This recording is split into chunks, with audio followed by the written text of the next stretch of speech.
Senator Chuck Schumer has finally had to answer the toughest question that any Democrat has faced this election cycle.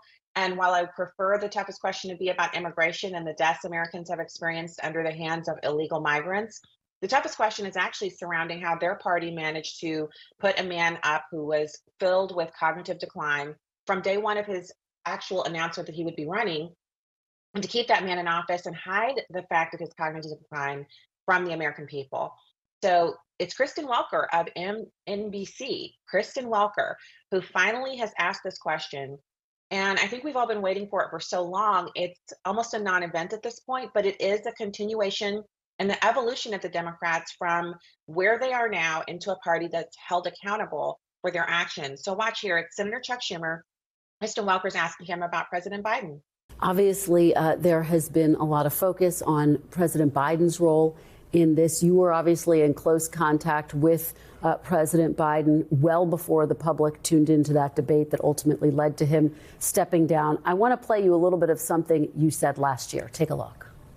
I talk to President Biden, regularly, sometimes several times in a week, or usually several times in a week. His mental acuity is great. It's fine. It's as good as it's been over the years. All this right-wing propaganda that his mental acuity has declined is wrong. Leader Schumer, what do you say to Americans who feel as though you and other top Democrats misled them about President Biden's mental acuity? No. Look, we didn't. And let's look at President Biden. He's had an amazing record.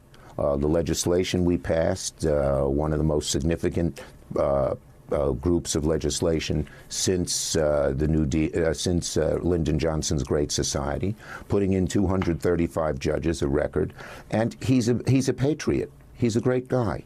And when he stepped down, he did it on his own because he thought it was better not only for the Democratic Party, for America. We should all salute him. We should all salute him. Do you feel, as we have this conversation today, that President Biden could serve another 4 years had he stayed in the race and potentially won?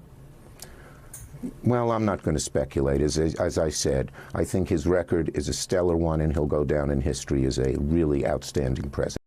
So I applaud Kristen Welker for the follow-on question because let's face it, no one has really discussed the fact that he stepped down.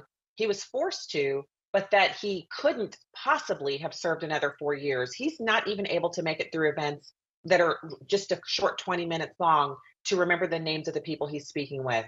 He's not ready to do another 4 years. They know it and we know it. And Senator Schumer refused to answer on that, but he didn't skirt the question without us knowing the answer.